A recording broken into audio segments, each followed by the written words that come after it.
Hey, Kim, Yeah. this is Kim. We have about three more minutes. I know that may not seem like a lot, but I think there are a few other people who were looking. And I'm going to switch to the website.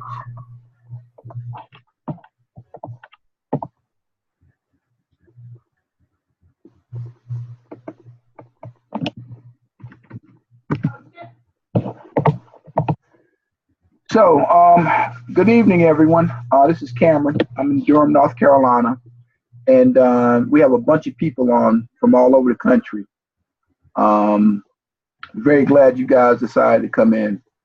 So it's going to be a very informal session. I didn't have an agenda. Maybe I should have done one, but I really wasn't clear about which direction this needed to take. Tonight is basically going to be Q&A. I ask you to mute your mic, and your mic should be muted coming in. If you want to talk, you can unmute it yourself. But it's kind of distracting with your background noise. So let me. I may have to go off the screen momentarily because I hadn't figured out how to use the mute all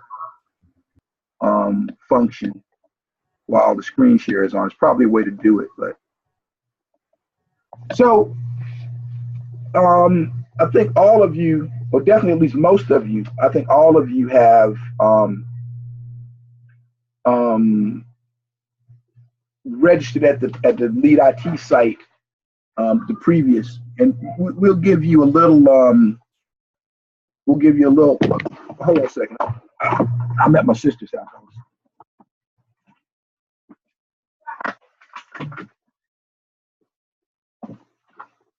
Hey, I mean you talk, but your voice carries. Well, I know, but I'm here. Yeah. Thanks, Joe.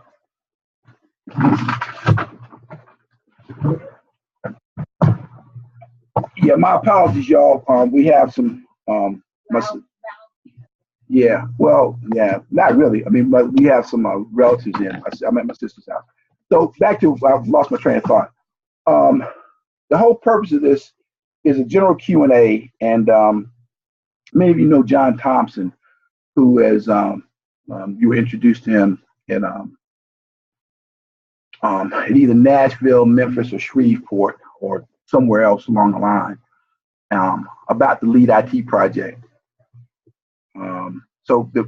And you've been asking him, what's the status of the project? What's the status of the project? What are we doing? Where are we going? When are we going to do something?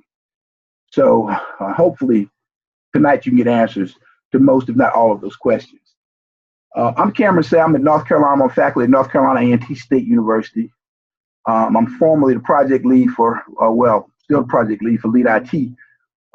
It was supposed to be a federally funded project for 5 years. But in this country, we have these funny things called elections that we have every 4 years, presidential elections. And sometimes they go your way, sometimes they don't.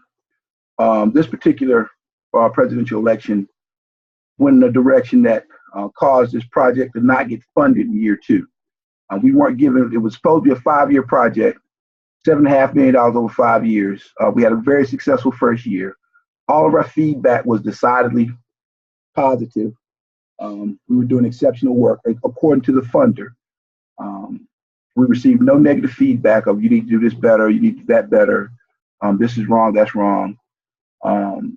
We just, within a month of the end of the first year, we were notified that the project wasn't going to be funded anymore. And through the grapevine, we've heard that the reason was there was a political appointee in the to the Department of Labor. I won't say the gentleman's name. I know his name, but I won't say his name, at least in a public forum. And he was given the task of overseeing the overall apprenticeship program. And the comments that I've heard from people that have been in face-to-face meetings with this gentleman was that he had a problem with the equity contracts, that he didn't believe in contracts or projects that focused on particular populations. And it's interesting because this gentleman is a member of a minority population himself, minority group himself. So but we're going to persist. I mean, these are the political realities that we have to live with. And I think most, if not all of us, have faced adversity before. Most, if not all of us, are used to having roadblocks put up in our way. So we're going to press on because this work has to be done. And I don't want to be too quick to say that maybe it was a blessing in disguise, but it has forced us to do things in a way that we would not have had to do them had we had sufficient funding. And we're going to learn some lessons by having to do those things, right? So tonight, I'm going to give you an introduction to the program. You see the website. Now, the website's not in production yet, but I have because you're looking at system support for the current LEAD IT project, and we're going to continue to call it LEAD IT. You're looking at the system support, the totality of the system support. I'm the webmaster, programmer, network administrator, database guy, analyst, record keeper, chief cook and bottle washer. That's it. And that's okay. That's a role that I'm used to. I'm used to working on projects that have no money, right? And we're not quite that bad. We do have, some money to do some things, but we don't have $1.5 million a year. Hopefully we will. Now, I will say this, that let me back up a little bit. And Kim, please jump in here at any time. Dr. Kimberly Harris is on also, who's one of the co-leads of the project currently. And I think Dr. Karen Jackson may be on also. She's traveling, but she said she was going to try to be in. Please jump in if I'm missing any parts of the story. Let me back up a little bit. So this project was part of a move by the Department of Labor and Evolution Department of Labor in the apprenticeship space. The apprenticeship space is a very old space. Apprenticeships are hundreds of years old. The concept of apprenticeship are, if not thousands of years old. But I think most of us are used to them being in the more blue-collar professions, plumbers, electricians, etc. Well, during the Obama administration, President Obama and Secretary of Labor Tom Perez, I don't know whose idea it was. I don't know if President Obama came up with it or Tom Perez, but together they decided to expand or extend the apprenticeship model into 21st century jobs, what IBM now calls new collar jobs. And so funding opportunities came as a result of that, and A&T submitted a proposal with the help of IBM. Actually, an IBM-driven project. A&T was just going along for the ride. But we went along for the ride because we teach in the mainframe space, and we'll talk about the specific technologies that we're going to be involved in. I'm going to look at my watch repeatedly because I don't want to go over an hour. Everybody's busy. But anyway, we got funded because we teach mainframe. We're at an HBCU, and we were specifically an equity contractor, right? So our job was to facilitate. I can't multitask while I'm doing this. Facilitate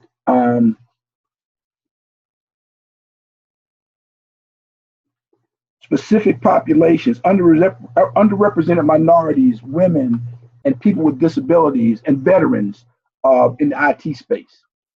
So that's what we were funded to do. I think we did a very good job there. We had a team of very impressive folks. IBM was was one of our subcontractors, as was a group called Share, who was a trade association in the mainframe space. Another group was called Vets in Tech, with about 10,000 veterans in their database. A couple other groups. Many of you know Mr. Thompson. He was a contractor on the project also. Lindsay Edwards on the line tonight. His company, Mentor Services, they provided content development, curriculum development, and a few others. And the team worked extremely well. We were extremely efficient, but we don't, the funding got cut off. So we're going to persist on. So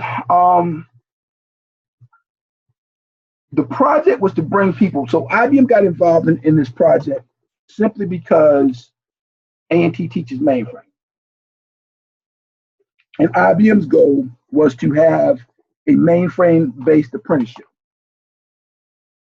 That's how A&T got engaged.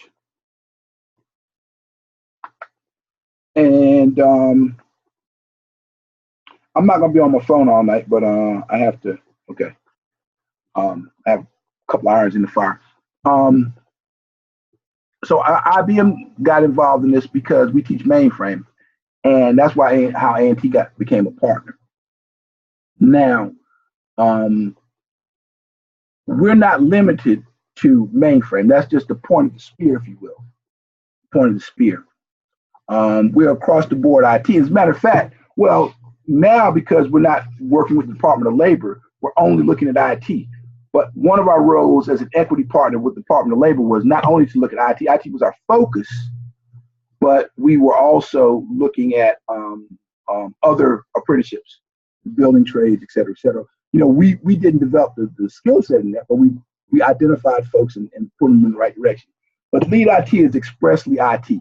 Our focus is still going to be mainframe because that is where we have a decided competitive advantage. It is Lindsay Edwards is a 30+ year veteran of mainframe. And if you don't know anything about it, you will learn a lot about mainframe with this project. But I'll just tell you this, mainframe runs the global economy. Mainframe runs the global economy. If you unplug Facebook, a lot of people get annoyed. The world doesn't stop. You unplug Google, a lot of people get annoyed, but the world doesn't stop. You unplug mainframe, the global economy comes to an immediate and abrupt halt.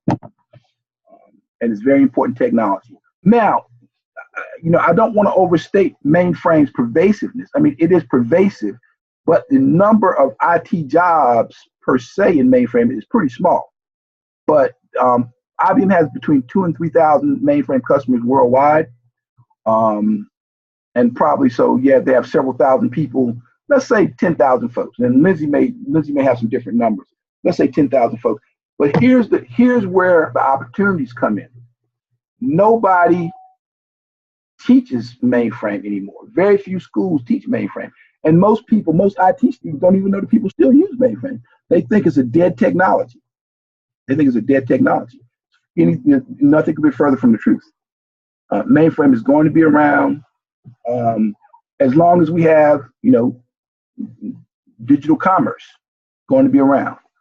Because what the technology does, no other technology can provide the same performance in certain specific areas, primarily in the processing of transactions.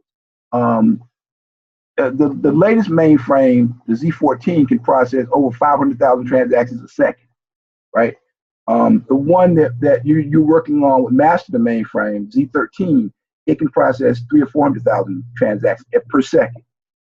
That's 24 hours a day, 7 days a week, 365 days a year. There's no other technology that can touch it. So when you have to process tens of thousands of credit card transactions every second, there's really no other technology you can use that is going to provide the same amount of performance that a mainframe will.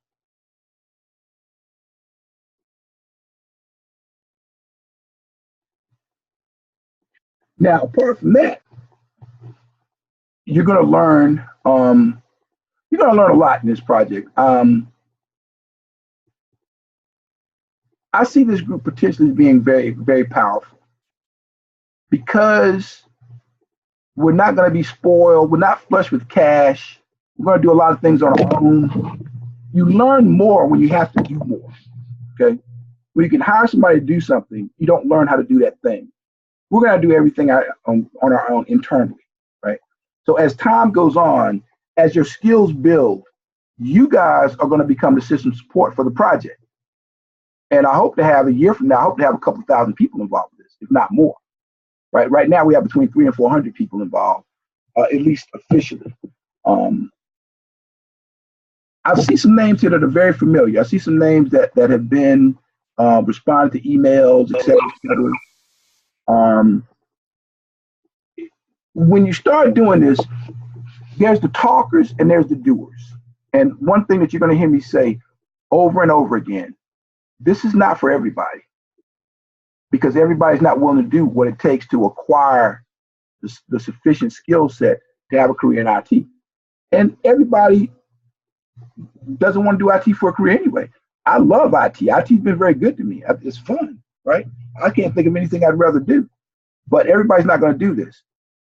But the people that persist, come to the events, participate, do master the mainframe. We're going to talk a lot about master the mainframe tonight also. You're going to have a career. At A&T now, I have 2 students in my class that are starting out. Now, these folks are 21, 22 years old, right? They're starting out at $92,000 a year to start as mainframe developers, to start. IBM is paying folks $85K a year in the door. Now, for the most part, the best money is in development on the mainframe. That's the best money, right? But that's not the only money. You don't have to be a developer per se. And you know, tonight is going to be to some degree a stream of consciousness, and I depend on Kim. Kim's probably going to be sending me texts about, okay, speed up, slow down, okay, you talked about that enough, et cetera, et cetera. But you're going to be exposed to my stream of consciousness. But there are a couple of things that I know that I'm going to say over and over again. And one of the things I'm going to say over and over again is, if you want to do IT today, you got to learn how to write code. You have to become superstar programmer, right? You don't have to sit at a cubicle for 10 hours a day, but you're going to have to learn how to write code. Somebody tells me they can't hear. Somebody unmute your mic and give me a sound check, see if I'm coming through, because I don't want to be talking to myself. Sound check. Hey, Yeah. sing your dancing. Yeah, good, appreciate it. Jeremy Walker. Yeah, you're going to have to learn how to write code, right? And that doesn't mean you're going to sit in a cubicle for 10 hours a day. That doesn't mean that you're going to be an application developer. At minimum, you're going to have to learn how to handle a scripting language, something like. And even if you don't know what a scripting language is, we'll teach you. And I want at the start, let me say, this is not for this project is not for experienced IT people. This is for people that don't know anything about IT, but they want to have a career in IT. This is the place for you. Now, the more you know, probably the quicker we're going to be able to place you. And we do have some jobs that are going to come online in around the first of the year. We thought that they were going to start in November, and they were BB&T here in Raleigh. And I'm finding out if they're going to pay a relocation fee. We'll talk about that too. And I'm going to open up the questions after I get done talking. But we do have jobs in hand. We have some jobs in hand. They're going to be 12 to 15 jobs at first, then 50 probably this summer, and then potentially several hundred. Because what BB&T is planning on doing is bringing all of their work offshore back to the States, because they're a bank, and their statutory considerations for where they do what, and they're having to do like a little ballet to say that the part of the job is here and the part of it is in Bangalore, India, or Dali in China, and they don't want to do that. They want to bring the entire job back here, and we're talking about probably hundreds of jobs. And this is the thing I love about the banking industry. There's a lot of things I don't like about the banking industry, but one of the things I love about the banking industry is that if one bank needs it, every bank needs it, because they all do the same thing. They all do the same thing. So you're going to have to write code. You have to write code. And I forgot what else I was going to say. Hey, Cam. Yeah. This is Kim. Yeah. I just wanted to jump in while you're, just in the middle of your stream of consciousness, to just interject and really kind of to emphasize some points that Cam made throughout this presentation. And for those of you all who don't know me, my name is Kim Harris. I am a co-collaborator, if you will, with Cameron on this initiative. I was brought in initially when Lead IT was still DOL funded to work with and to be chiefly responsible for the recruitment of women in this space. As Cameron stated, our focus with Lead IT, our lens was shaped in a racial equity lens. And so basically we were looking to bring populations into the space that are sorely underrepresented. Because one thing that we know about STEM careers, IT included, is that it is really saturated with Asian and white men, and few people of color, and definitely not a lot of women as well. So having said that, let me also say I am not a techie. I don't even play one on TV. But one of the things that I was so excited about was the potential of this training. First of all, if this training were, if you had to pay for this training, you would be talking about training that would be on par with what you would be paying if you would go to one of these boot camps that have become all the rage throughout most of our areas. So we're talking about $10,000+ training that really we are offering gratis. But what we do recognize is the long-term value to our communities.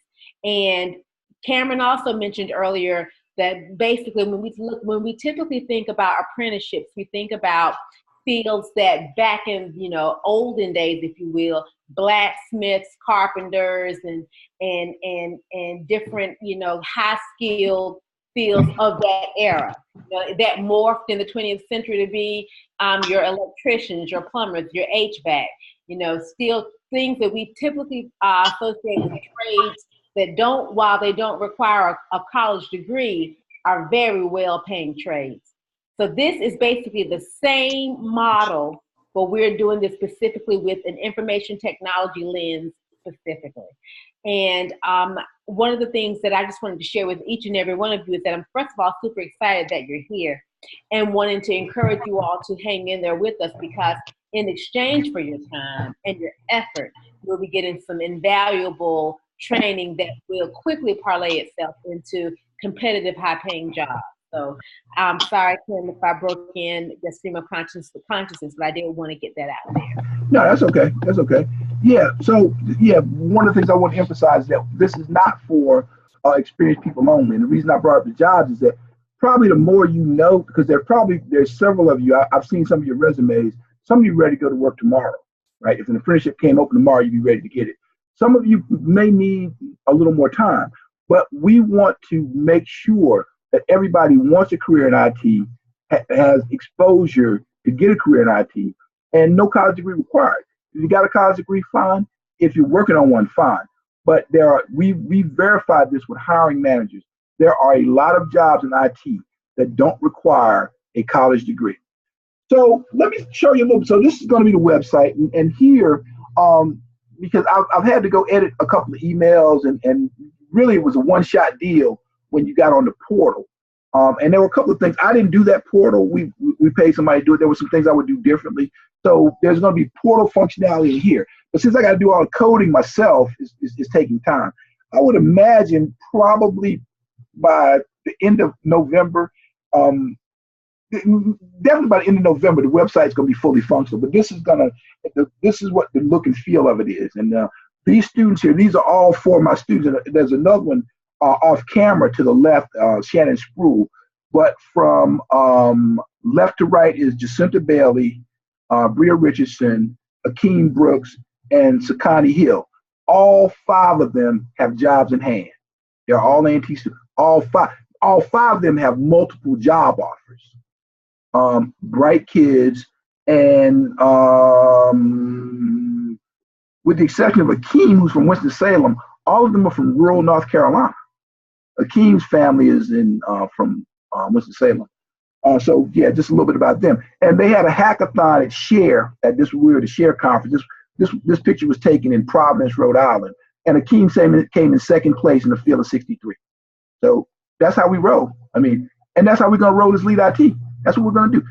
You're looking at yourself when you look at these people. I don't care if these guys are in their early 20s. I don't care if you're in your early 40s, early 50s, or early 20s. This is you. This is you. You're gonna have the same options with your life that these kids. I would give anything to trade for the future of any one of these kids. Could not be brighter. Could not be brighter. So that's going to be you. You're looking at yourself. Okay, so that's the website. Hey, Cameron, who are the two old guys in the middle row? What two old guys where? Who are the two old guys in the middle row? They may be. I don't think. I don't think they're workers. They may be students at a community college because they had a bunch of folks at the community, and there were some non-traditional students. So they may be with IBM, but do you recognize either one of them? No, I don't. I'm trying to see if I could recognize them, but I don't. But they're the right age for me. Right. Well, there are a ton of people that share that I know you would know. So, and if you knew their names, you probably would know one of those. I don't recognize them. But anyway, that was a good event. Okay, so next, let me show you our learning portal. So I have a Moodle site built for us. And again, I'm going to send out links to all of this stuff. So it's not pretty. So I hope, yeah, it should come up. There we are. There we are. Yeah, well, that icon didn't show. So this is the learning portal. So if you know about Blackboard, this is the open source version of Blackboard. Blackboard costs A&T, I guess, $100,000 a year. Moodle doesn't cost anything, but you got to code it yourself. And Moodle is written in a language called PHP. You will learn what PHP is in, what PHP is. So I have a course in there. I don't have any content in it now because I just I was telling Hodges. I don't know if Hodges is on the line. Hodges home sent me an email. Hodges went to the bulletin board. I fried the entire site last night. I fried it. Okay. And get used to that. You're going to fry stuff too. I don't know what I did, but I broke it. And I had to start from scratch at like 11 o'clock last night. So between 11 o'clock last night to today, I had to rebuild everything. So it's not pretty. But this is Moodle, and this is where a lot of our content is going to be. Our content is going to be all over the place, but you will have access to it. I think I remember the password.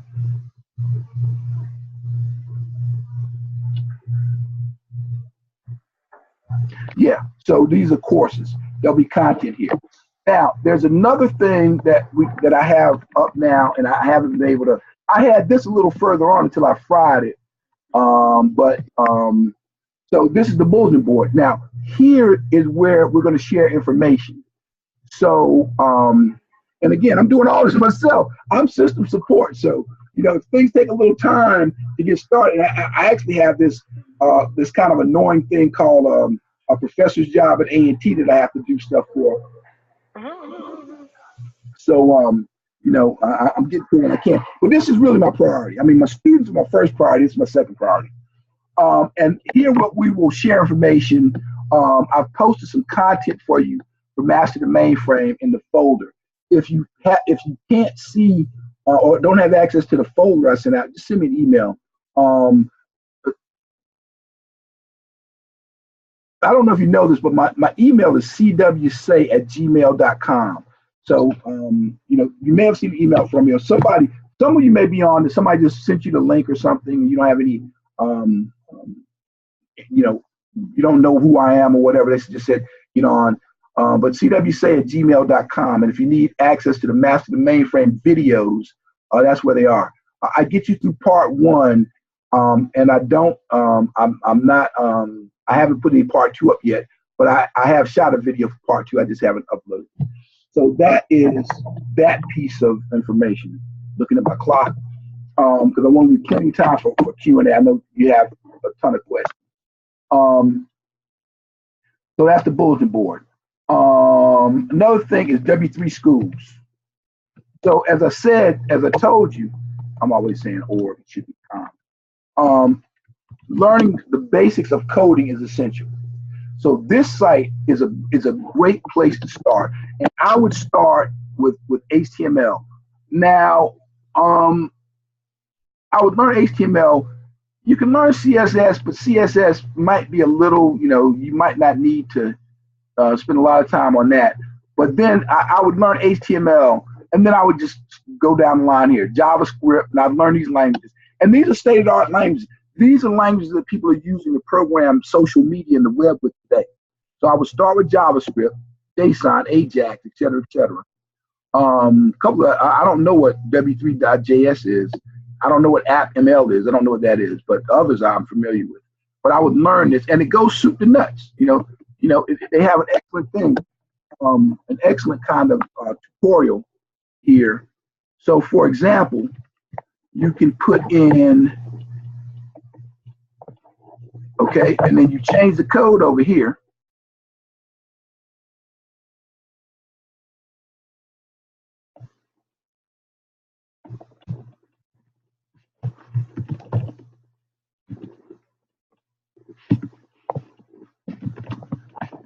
And just that quick, right? You know, it's a great interactive tool. It's very, very hands-on. I'd go down all of this and learn. Now, you don't need to learn all the nuances of every tag. I would learn the basics of HTML and maybe a little CSS, and then I'd move on to JavaScript. But now, what else is essential is SQL, PHP. You can skip ASP because that's more Microsoft stuff. SQL, PHP, Node.js, and probably Raspberry Pi, which all of you can afford to buy Raspberry Pi. It's about $50, and I definitely recommend that as an example. But definitely learn PHP. And so when you do this, now you'll have the basics, right? You'll have the basics. And then you're ready to learn Java and other things like that. But take your time. You know, I know you got family, you're busy, but if your question to myself and Mr. Thomas, I've gotten inundated with email from you guys, when do we start? When do we start? This is where you start. Now, some of you already know this stuff. And there are people that have registered that already have degrees in computer science or CIS. I know that, and that's fine. I'm not, this is not a requirement for lead IT. This is not a requirement. But if you don't know how to, the basics of I don't mean being a seasoned programmer. I mean the basics of coding, like, what variable assignment is, what an if loop is, what an if statement is, what a loop is, et cetera, et cetera. If you don't know that, this is where you need to go. You need to get up to speed on that. And there's no rush. Go at your own pace. But the quicker you acquire the skills, the quicker we can put you to work. Now, what else do I want to do? Okay, YouTube is an excellent source, and I'm going to organize all this stuff for you guys. But the jobs that are coming up in December or January are not mainframe jobs. Our first apprenticeships are not going to be mainframe. They're going to be network administrators, right? So you can go to YouTube, but they don't require you to have any type of certification or anything. But they require you to know the basics of IT. You're going to need to know the basics to get there. So a great place to acquire at least networking basics is this guy right here. And I'll send this link. This is great. This is great. This guy's phenomenal, and it's for free, and it takes you all the way through. And if you can get the CCNA certification, that's fine. He gives you enough information to pass the test, but none of this is a requirement. Okay, I'm just pointing you in the right direction.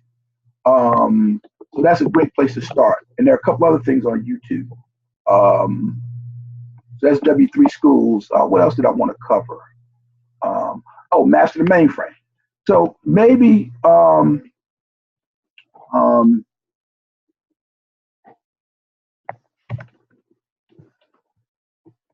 you may not have heard of Master the Mainframe, but if you haven't, Master the Mainframe is definitely our starting point. Now, it is required of you, if you are serious about working with us, it is required of you to at least finish part 1 of Master the Mainframe.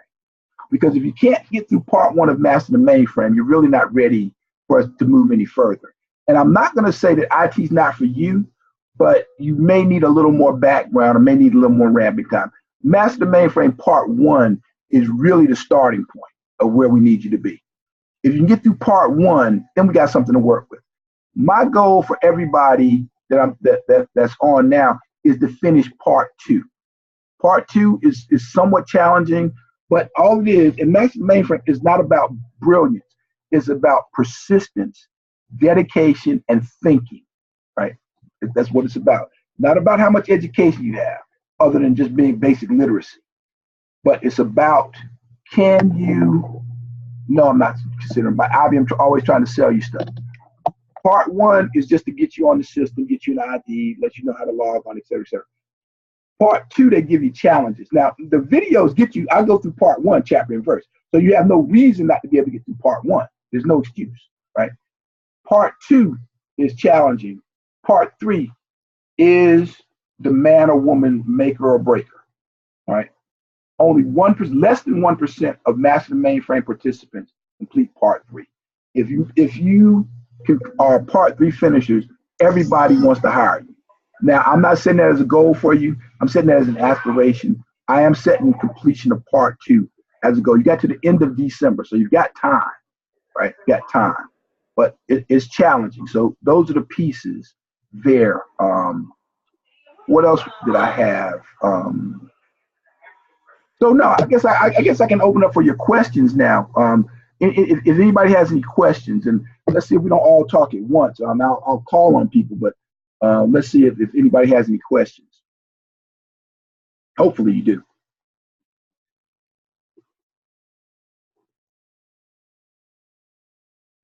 No? This is John out of Shreveport. Yeah, John. Hey, I was once we came from the meetings, there were other individuals that were interested in signing into the program as well. Yeah. And I guess that may have been around the same time when the DOL and all of that went down.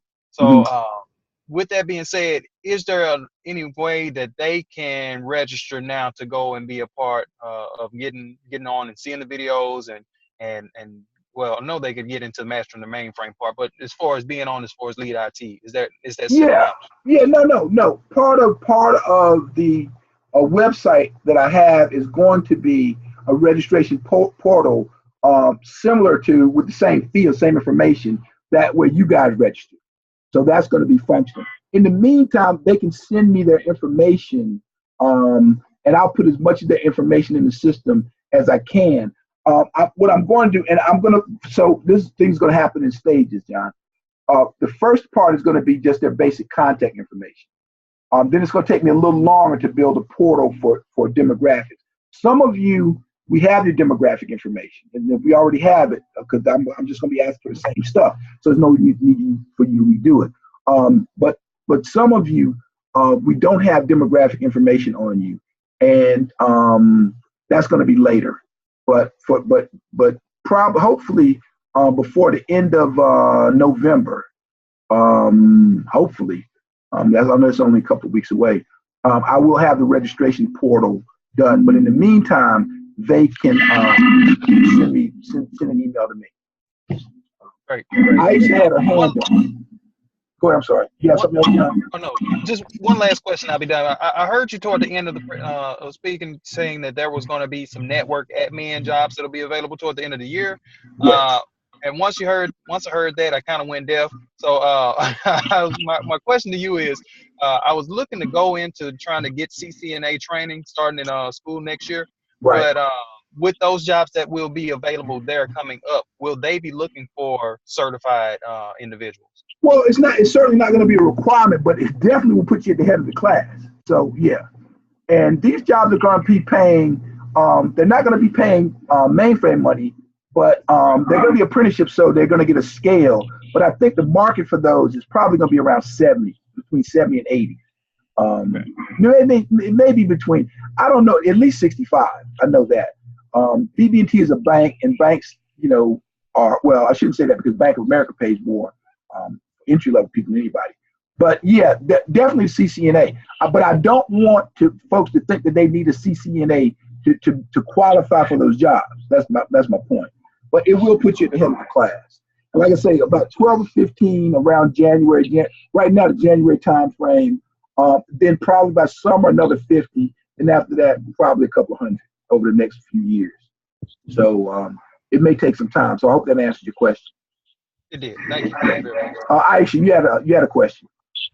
Yes, I was just going to ask, is it still going to be like a year-round program that we're doing, or are we not doing that in that manner because of the Department of Labor?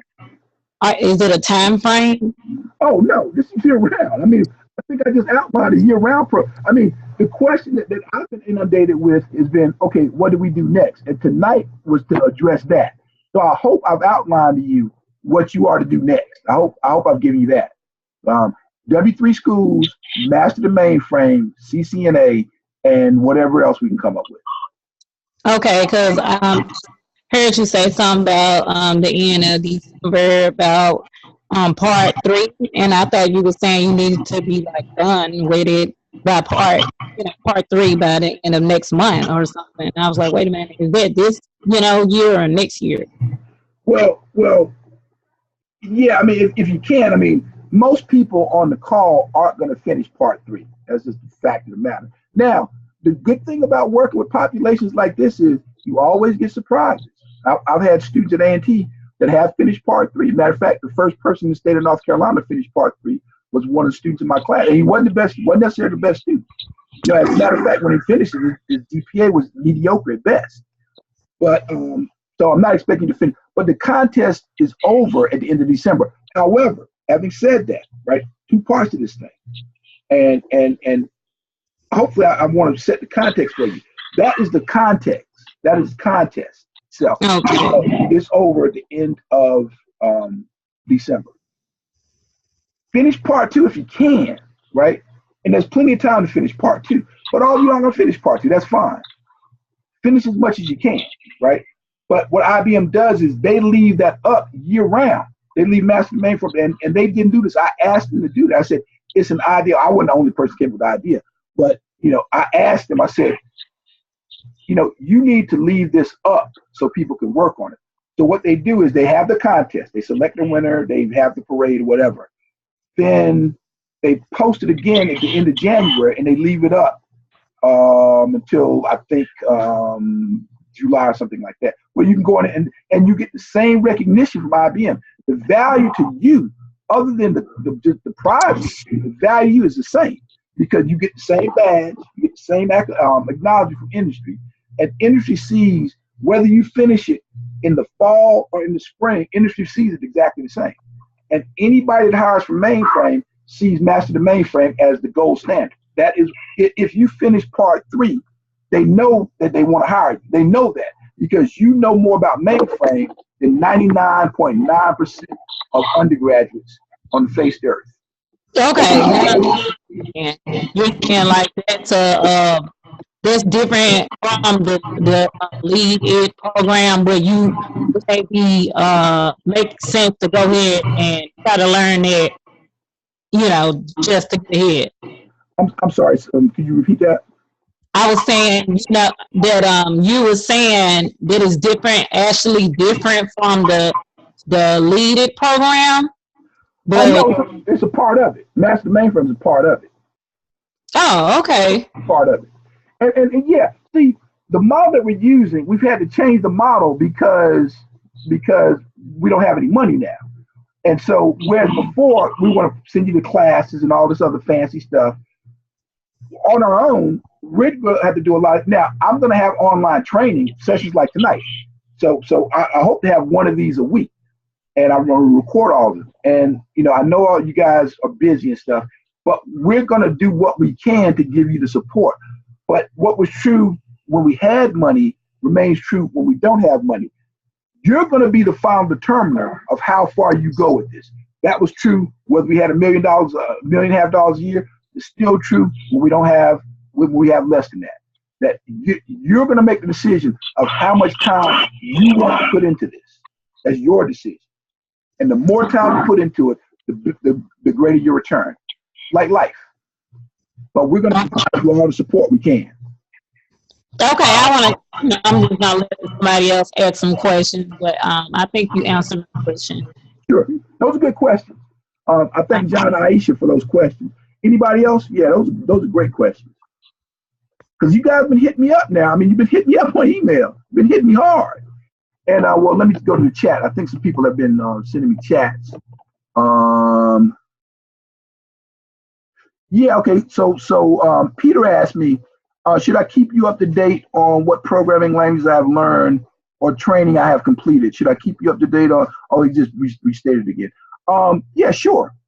Yeah, the more programming, the better. I mean, program is kind of a deal breaker, but I don't want to dissuade people. We don't need you to be a superstar programmer to be a part of this. But I tell students all the time, we have some very simple languages like Rex. Lindsay online, he's familiar with the language Rex. If you can't, do hello world in Rex, you might want to consider something else other than IT, because Rex is really, really, really easy. And we just want you to understand, at minimum, the basics of writing programs. The basics of writing programs. Because the reason that the IT industry needs you to understand coding is that we live in a software-driven world. Everything we do is driven by software. So at least they need you to know how it works, even if you're not writing a program. Right? They need you to know how it works.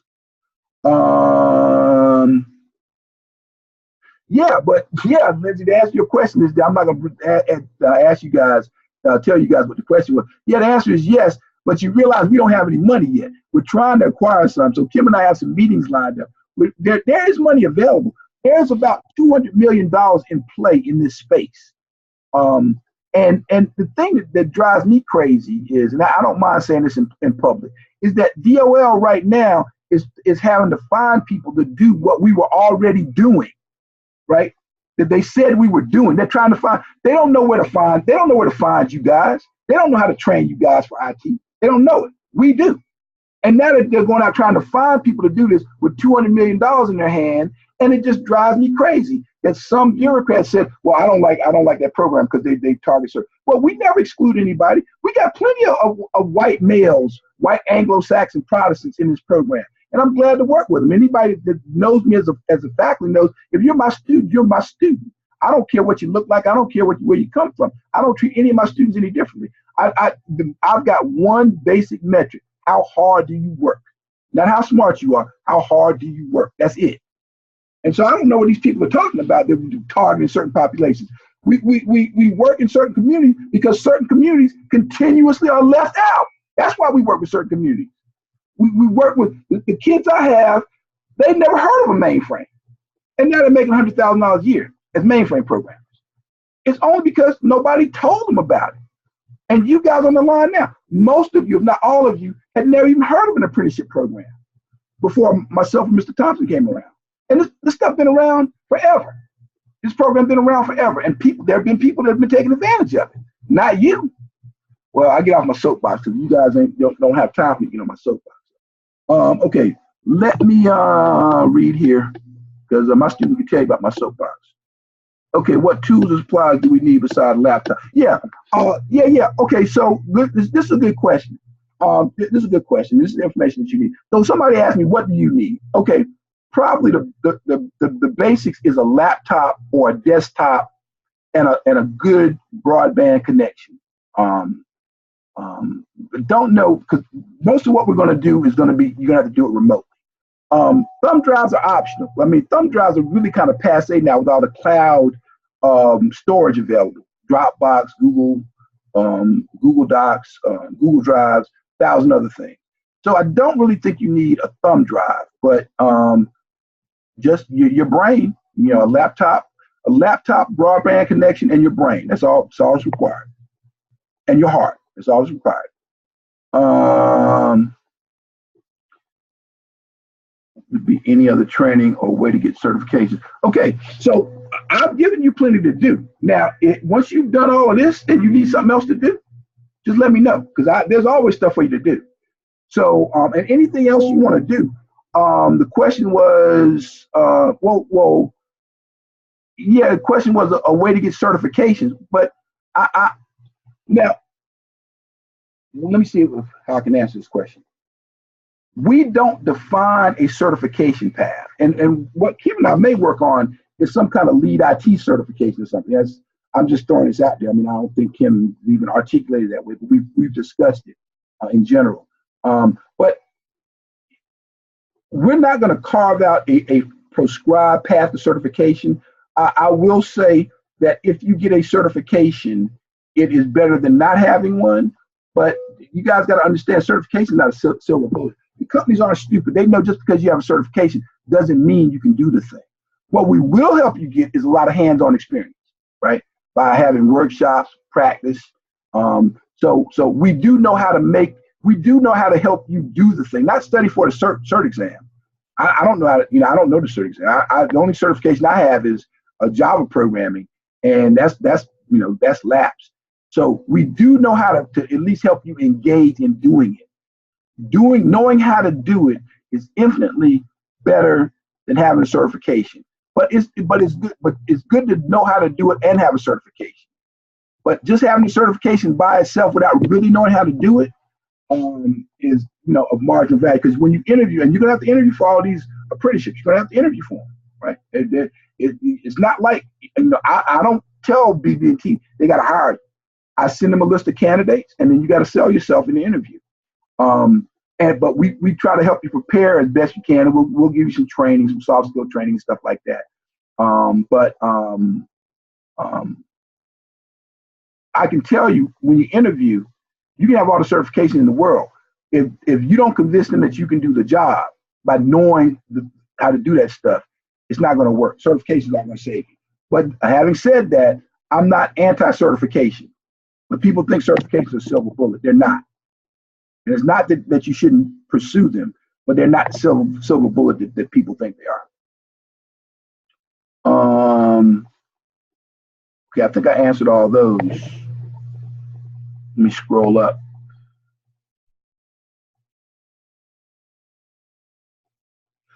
Yeah, no, we don't have any charge yet. Now, I can't promise you that the freebie model will exist forever, but there's no plan. There's no revenue generating model, at least from the apprentices.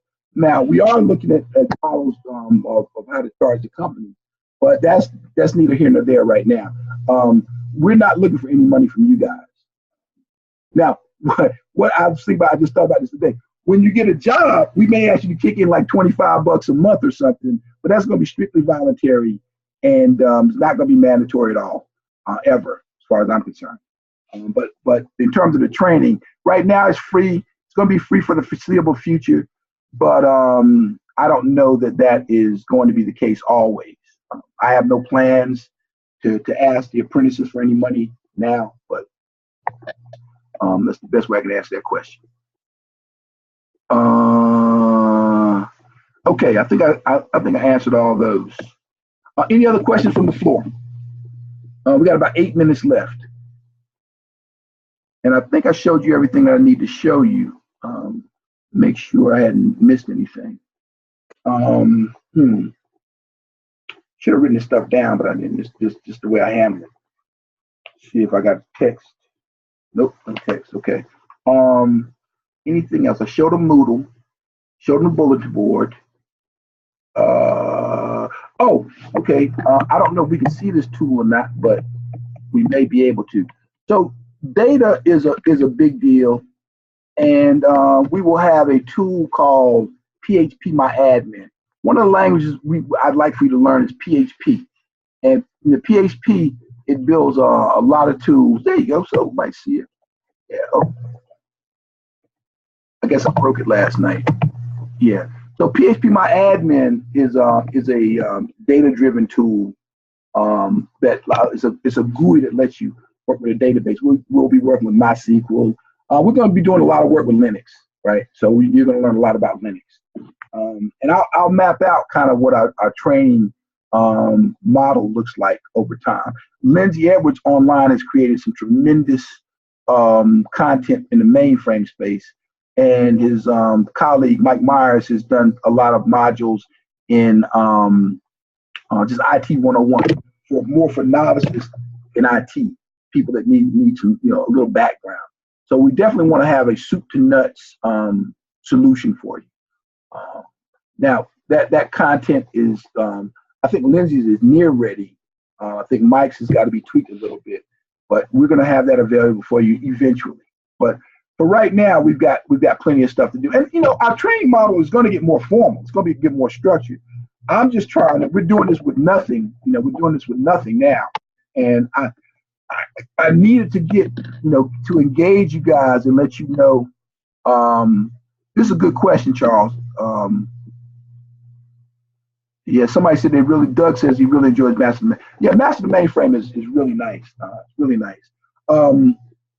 So yeah, we're going to put more structure to the training, but I really want to have a little face-to-face with you guys, at least virtually, to at least let you know, because I know, spinning your wheels is not going to work. And you guys want to, a lot of you are very, very serious about starting IT careers. I've spoken with some very serious about it. I run the students in the hall at A&T. Got to say, when we're going to do lead IT, when we're going to do lead IT. So I had to get online with you guys.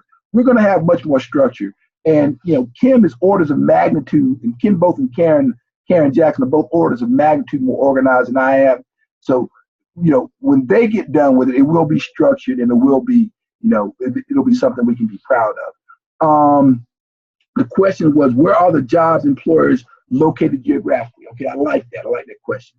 So I asked my friend Randy Burton, who is driving the apprenticeship program at BB&T, did they have relocation fees or relocation support? And he's going to get back with me. Even if they don't,